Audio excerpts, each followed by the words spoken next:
Hey everybody, Coach Jared here with ADAPT and IYCA. I want to talk today about our second progression in our foundational movement skills and talk about the hip hinge. For those of you that have been training young athletes for a while now, you probably understand that the hip hinge is one of the hardest things to teach an athlete. We're going to take you through some progressions today to show you exactly how to do that in a way that will be effective and quickly for your athlete to progress to some higher level hip hinging.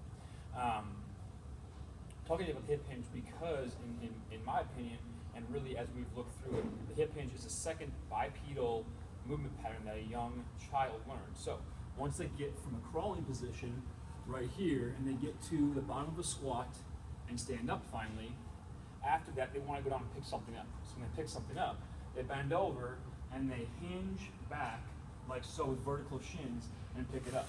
So after they learn how to squat, then they learn how to hinge. However, after that point, we tend to lose that hip hinge pattern. So we want to address that today, and we're going to show you again, like I said, some ways to teach that. Secondly, we have what we call anterior tilt with the pelvis. And so with a lot of athletes, they'll come in with an anterior tilt looking like this, okay? It's considered to be an athletic position. However, in the hip hinge pattern, we want to train that out of somebody because we want to take them from here to a neutral pelvis where their headlights are up, and then when they hinge, they retain that as they go into here and they don't get stuck in this very, very lordotic and lumbar extended position.